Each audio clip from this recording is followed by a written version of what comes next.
अध्याय 2 गीता का सार। संजय ने कहा, करुणा से व्याप्त शोकयुक्त अश्रुपूरित नेत्रों वाले अर्जुन को देखकर मधुसूदन कृष्ण ने ये शब्द कहे। श्री भगवान ने कहा, हे अर्जुन, तुम्हारे मन में यह कलमश आया कैसे? यह उस मनुष्य के लिए तनुक भी अनुकूल नहीं है जो जीवन के मूल्य को जानता हो। इससे उच्च लोक की नहीं अपितु अपयश की प्राप्ति होती है।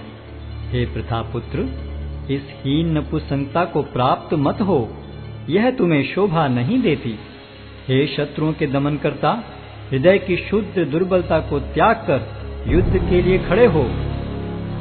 अर्जुन ने कहा, हे शत्रुहंता, हे मधुसूदन, मैं युद्ध भूमि में किस तरह भीष्म तथा द्रोण जैसे पूजनीय व्यक्तियों पर उलटकर बाण चलाऊंगा?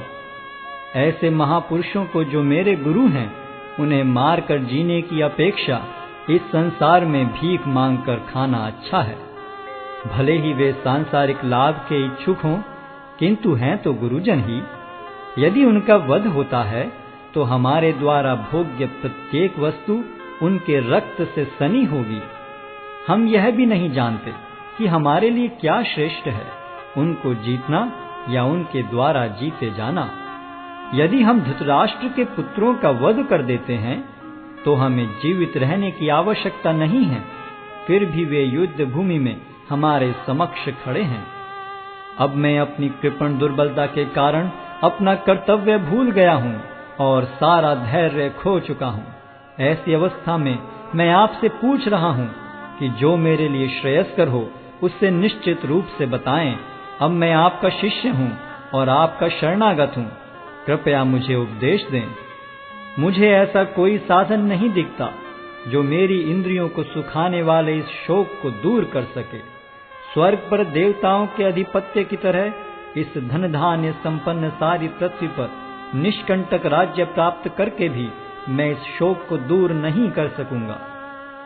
संजय ने कहा, इस प्रकार कहने के बाद शत्रुओं का दमन करने वाला अर्जुन कृष्ण से बोला, हे गोविंद, मैं युद्ध नहीं करूंगा, और चुप हो गया। हे भरतवंशी धृतराष्ट्र, उस समय दोनों सेनाओं के मध्य शोकमग्न अर्जुन से कृष्ण ने मानो हंसते हुए ये शब्द कहे। श्री भगवान ने कहा, तुम पांडित्यपूर्ण वचन करते हुए उनके लिए शोक कर रहे हो जो शोक करने योग्य नहीं हैं। जो विद्वान होते हैं वे न तो जीवित के लिए न ही मृत के लिए शोक करते हैं। ऐसा कभी नहीं हुआ कि मैं न रहा हूं या तुम न रहे हो, अथवा ये समस्त राजा न रहे हों, और न ऐसा है कि भविष्य में हम लोग नहीं रहेंगे। जिस प्रकार शरीरधारी आत्मा इस शरीर में बाल्यावस्था से तरुणावस्था में और फिर वृद्धावस्था में निरंतर अग्रसर होता रहता है, उसी प्रकार मृत्यु होने पर आत्मा दूसरे शरीर में चला जाता है। धीर व्यक्ति ऐसे परिवर्तन से मोह को प्राप्त नहीं होता। हे कुंती पुत्र, सुख तथा दुख का क्षणिक उदय तथा कालक्रम में उनका अंतर्धान होना सर्दी तथा गर्मी की ऋतुओं के आने जाने के समान है। हे भरतवंशी, वे इंद्रिय बोध से उत्पन्न होते हैं और मनुष्य को चाहिए कि अविचल भाव से उनको सहन करना सीखे। हे पुरुष श्रेष्ठ अर्जुन, जो पुरुष सुख तथा दुख में विचलित नहीं होता और इन दोनों में संभाव रखता है, वह निश्चित रूप से मुक्ति के योग्य है। तत्वदर्शियों ने यह निष्कर्ष निकाला है कि असत का तो कोई चिरस्थायित्व नहीं है, किंतु सत अपरिवर्तनीय रहता है। उन्होंने इन दोनों की प्रकृति के अध्ययन द्वारा यह निष्कर्ष निकाला है। जो सारे शरीर में व्याप्त है उसे ही तुम अविनाशी समझो। उस अव्यय आत्मा को नष्ट करने में कोई भी समर्थ नहीं है। अविनाशी, अप्रमेय तथा शाश्वत जीव के भौतिक शरीर का अंत अवश्यम भावी है। अतः हे भरतवंशी, युद्ध करो। जो इस जीवात्मा को मारने वाला समझता है तथा जो इसे मरा हुआ समझता है, वे दोनों ही अज्ञानी हैं, क्योंकि आत्मा न तो मरता है और न मारा जाता है। आत्मा के लिए किसी भी काल में न तो जन्म है न मृत्यु। वह न तो कभी जन्मा है, न जन्म लेता है और न जन्म लेगा। वह अजन्मा, नित्य, शाश्वत तथा पुरातन है। शरीर के मारे जाने पर वह मारा नहीं जाता। हे पार्थ, जो व्यक्ति यह जानता है कि आत्मा अविनाशी, अजन्मा, शाश्वत तथा अव्यय है, वह भला किसी को कैसे मार सकता है या मरवा सकता है?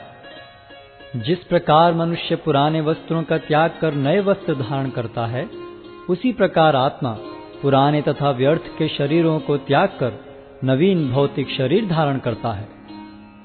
यह आत्मा न तो कभी किसी शस्त्र द्वारा खंड खंड किया जा सकता है, न अग्नि द्वारा जलाया जा सकता है, न जल द्वारा भिगोया या वायु द्वारा सुखाया जा सकता है। यह आत्मा अखंडित तथा अघुलनशील है। इसे न तो जलाया जा सकता है, न ही सुखाया जा सकता है। यह शाश्वत, सर्वव्यापी, अविकारी, स्थिर तथा सदैव एक सा रहने वाला है। यह आत्मा अव्यक्त, अकल्पनीय तथा अपरिवर्तनीय कहा जाता है। यह जानकर तुम्हें शरीर के लिए शोक नहीं करना चाहिए। किंतु यदि तुम यह सोचते हो कि आत्मा अथवा जीवन का लक्षण सदा जन्म लेता है तथा सदा मरता है, तो भी हे महाबाहु, तुम्हारे शोक करने का कोई कारण नहीं है। जिसने जन्म लिया है उसकी मृत्यु निश्चित है और मृत्यु के पश्चात पुनर्जन्म भी निश्चित है। अतः अपने अपरिहार्य कर्तव्य पालन में तुम्हें शोक नहीं करना चाहिए। सारे जीव प्रारंभ में अव्यक्त रहते हैं, मध्य अवस्था में व्यक्त होते हैं और विनष्ट होने पर पुनः अव्यक्त हो जाते हैं। अतः शोक करने की क्या आवश्यकता है? कोई आत्मा को आश्चर्य से देखता है, कोई इसे आश्चर्य की तरह बताता है तथा कोई इसे आश्चर्य की तरह सुनता है, किंतु कोई कोई इसके विषय में सुनकर भी कुछ नहीं समझ पाते। हे भरतवंशी, शरीर में रहने वाले का कभी भी वध नहीं किया जा सकता। अतः तुम्हें किसी भी जीव के लिए शोक करने की आवश्यकता नहीं है। क्षत्रिय होने के नाते अपने विशिष्ट धर्म का विचार करते हुए तुम्हें जानना चाहिए कि धर्म के लिए युद्ध करने से बढ़कर तुम्हारे लिए अन्य कोई कार्य नहीं है। अतः तुम्हें संकोच करने की कोई आवश्यकता नहीं है। हे पार्थ, वे क्षत्रिय सुखी हैं जिन्हें ऐसे युद्ध के अवसर अपने आप प्राप्त होते हैं, जिससे उनके लिए स्वर्ग लोक के द्वार खुल जाते हैं। किंतु यदि तुम युद्ध करने के स्वधर्म को संपन्न नहीं करते, तो तुम्हें निश्चित रूप से अपने कर्तव्य की उपेक्षा करने का पाप लगेगा और तुम योद्धा के रूप में भी अपना यश खो दोगे। लोग सदैव तुम्हारे अपयश का वर्णन करेंगे और सम्मानित व्यक्ति के लिए अपयश तो मृत्यु से भी बढ़कर है। जिन जिन महान योद्धाओं ने तुम्हारे नाम तथा यश को सम्मान दिया है, वे सोचेंगे कि तुमने डर के मारे युद्ध भूमि छोड़ दी है और इस तरह वे तुम्हें तुच्छ मानेंगे। तुम्हारे शत्रु अनेक प्रकार के कटु शब्दों से तुम्हारा वर्णन करेंगे और तुम्हारी सामर्थ्य का उपहास करेंगे। तुम्हारे लिए इससे दुखदाई और क्या हो सकता है? हे कुंती पुत्र, तुम यदि युद्ध में मारे जाओगे तो स्वर्ग प्राप्त करोगे, या यदि तुम जीत जाओगे तो पृथ्वी के साम्राज्य का भोग करोगे। अतः दृढ़ संकल्प करके खड़े हो और युद्ध करो। तुम सुख या दुख, हानि या लाभ, विजय या पराजय का विचार किए बिना युद्ध के लिए युद्ध करो। ऐसा करने पर तुम्हें कोई पाप नहीं लगेगा। यहाँ मैंने वैश्लेषिक अध्ययन द्वारा इस ज्ञान का वर्णन किया है। अब निष्काम भाव से कर्म करना बता रहा हूँ, उसे सुनो। हे प्रतापपुत्र, तुम यदि ऐसे ज्ञान से कर्म करोगे तो तुम कर्मों के बंधन से अपने को मुक्त कर सकते हो। इस प्रयास में न तो हानि होती है न ही ह्रास, अपितु इस पथ पर की गई अल्प प्रगति भी महान भय से रक्षा कर सकती है। जो इस मार्ग पर चलते हैं वे प्रयोजन में दृढ़ रहते हैं और उनका लक्ष्य भी एक होता है। हे कुरुनंदन, जो दृढ़ प्रतिज्ञ नहीं है उनकी बुद्धि अनेक शाखाओं में विभक्त रहती है। अल्पज्ञानी मनुष्य वेदों के उन अलंकारिक शब्दों के प्रति अत्यधिक आसक्त रहते हैं जो स्वर्ग की प्राप्ति, अच्छे जन्म, शक्ति इत्यादि के लिए विविध सकाम कर्म करने की संस्तुति करते हैं। इंद्रिय तृप्ति तथा ऐश्वर्य में जीवन की अभिलाषा के कारण वे कहते हैं कि इससे बढ़कर और कुछ नहीं है। जो लोग इंद्रिय भोग तथा भौतिक ऐश्वर्य के प्रति अत्यधिक आसक्त होने से ऐसी वस्तुओं से मोहग्रस्त हो जाते हैं, उनके मनों में भगवान के प्रति भक्ति का दृढ़ निश्चय नहीं होता। वेदों में मुख्यतया प्रकृति के तीनों गुणों का वर्णन हुआ है। हे अर्जुन, इन तीनों गुणों से ऊपर उठो, समस्त द्वैतों और लाभ तथा सुरक्षा की सारी चिंताओं से मुक्त होकर आत्मपरायण बनो। एक छोटे से कूप का सारा कार्य एक विशाल जलाशय से तुरंत पूरा हो जाता है। इसी प्रकार वेदों के आंतरिक तात्पर्य जानने वाले को उनके सारे प्रयोजन सिद्ध हो जाते हैं। तुम्हें अपना कर्म करने का अधिकार है, किंतु कर्म के फलों के तुम अधिकारी नहीं हो। तुम न तो कभी अपने आप को अपने कर्मों के फलों का कारण मानो, न ही कर्म न करने में कभी आसक्त हो। हे अर्जुन, जय अथवा पराजय की समस्त आसक्ति त्याग कर समभाव से अपना कर्म करो। ऐसी समता योग कहलाती है। हे धनंजय, भक्ति के द्वारा समस्त गर्हित कर्मों से दूर रहो और उसी भाव से भगवान की शरण ग्रहण करो। जो व्यक्ति अपने सकाम कर्म फलों को भोगना चाहते हैं, वे कृपण हैं। भक्ति में संलग्न मनुष्य इस जीवन में ही अच्छे तथा बुरे कार्यों से अपने को मुक्त कर लेता है। अतः योग के लिए प्रयत्न करो, क्योंकि सारा कार्य कौशल यही है। इस तरह भगवत भक्ति में लगे रहकर बड़े बड़े ऋषि, मुनि अथवा भक्तगण अपने आप को इस भौतिक संसार में कर्म के फलों से मुक्त कर लेते हैं। इस प्रकार वे जन्म मृत्यु के चक्र से छूट जाते हैं और भगवान के पास जाकर उस अवस्था को प्राप्त करते हैं जो समस्त दुखों से परे है। जब तुम्हारी बुद्धि मोह रूपी सघन वन को पार कर जाएगी, तो तुम सुने हुए तथा सुनने योग्य सब के प्रति अन्य मनस्क हो जाओगे। जब तुम्हारा मन वेदों की अलंकारमयी भाषा से विचलित न हो और वह आत्म साक्षात्कार की समाधि में स्थिर हो जाए, तब तुम्हें दिव्य चेतना प्राप्त हो जाएगी। अर्जुन ने कहा, हे कृष्ण, अध्यात्म में लीन चेतना वाले व्यक्ति के क्या लक्षण हैं? वह कैसे बोलता है तथा उसकी भाषा क्या है? वह किस तरह बैठता और चलता है?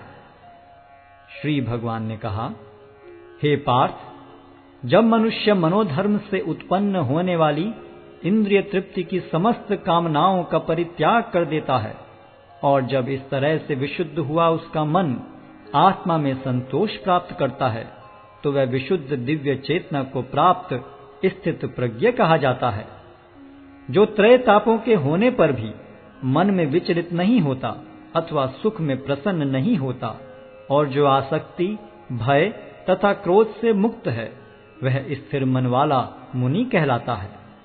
इस भौतिक जगत में जो व्यक्ति न तो शुभ की प्राप्ति से हर्षित होता है और न अशुभ के प्राप्त होने पर उससे घृणा करता है, वह पूर्ण ज्ञान में स्थिर होता है। जिस प्रकार कछुआ अपने अंगों को संकुचित करके खोल के भीतर कर लेता है, उसी तरह जो मनुष्य अपनी इंद्रियों को इंद्रिय विषयों से खींच लेता है, वह पूर्ण चेतना में दृढ़ता पूर्वक स्थिर होता है। देहधारी जीव इंद्रिय भोग से भले ही निवृत्त हो जाए, पर उसमें इंद्रिय भोगों की इच्छा बनी रहती है। लेकिन उत्तम रस के अनुभव होने से ऐसे कार्यों को बंद करने पर वह भक्ति में स्थिर हो जाता है। हे अर्जुन, इंद्रियां इतनी प्रबल तथा वेगवान हैं कि वे उस विवेकी पुरुष के मन को भी बलपूर्वक हर लेती हैं, जो उन्हें वश में करने का प्रयत्न करता है। जो इंद्रियों को पूर्णतया वश में रखते हुए इंद्रिय संयम करता है और अपनी चेतना को मुझ में स्थिर कर देता है, वह मनुष्य स्थिर बुद्धि कहलाता है। इंद्रिय विषयों का चिंतन करते हुए मनुष्य की उनमें आसक्ति उत्पन्न हो जाती है और ऐसी आसक्ति से काम उत्पन्न होता है और फिर काम से क्रोध प्रकट होता है। क्रोध से पूर्ण मोह उत्पन्न होता है और मोह से स्मरण शक्ति का विभ्रम हो जाता है। जब स्मरण शक्ति भ्रमित हो जाती है तो बुद्धि नष्ट हो जाती है और बुद्धि नष्ट होने पर मनुष्य भवकूप में पुनः गिर जाता है। किंतु समस्त राग तथा द्वेष से मुक्त एवं अपनी इंद्रियों को संयम द्वारा वश में करने में समर्थ व्यक्ति भगवान की पूर्ण कृपा प्राप्त कर सकता है। इस प्रकार से कृष्ण भावनामृत में तुष्ट व्यक्ति के लिए संसार के तीनों ताप नष्ट हो जाते हैं और ऐसी तुष्ट चेतना होने पर उसकी बुद्धि शीघ्र ही स्थिर हो जाती है। जो कृष्ण भावनामृत में परमेश्वर से संबंधित नहीं है, उनकी न तो बुद्धि दिव्य होती है और न ही मन स्थिर होता है, जिसके बिना शांति की कोई संभावना नहीं है। शांति के बिना सुख हो भी कैसे सकता है।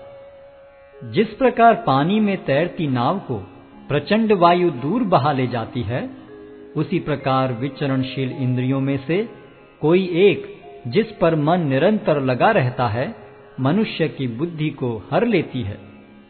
अतः हे महाबाहु, जिस पुरुष की इंद्रियां अपने अपने विषयों से सब प्रकार से विरत होकर उसके वश में हैं, उसी की बुद्धि निस्संदेह स्थिर है।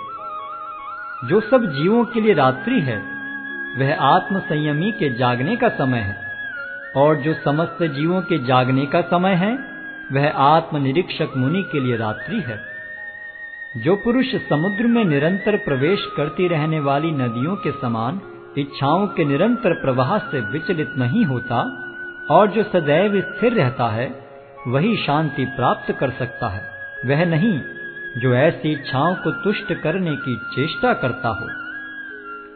जिस व्यक्ति ने इंद्रिय तृप्ति की समस्त इच्छाओं का परित्याग कर दिया है, जो इच्छाओं से रहित रहता है और जिसने सारी ममता त्याग दी है तथा अहंकार से रहित है, वही वास्तविक शांति को प्राप्त कर सकता है। यह आध्यात्मिक तथा ईश्वरीय जीवन का पथ है, जिसे प्राप्त करके मनुष्य मोहित नहीं होता। यदि कोई जीवन के अंतिम समय में भी इस तरह स्थित हो, तो वह भगवत धाम में प्रवेश कर सकता है।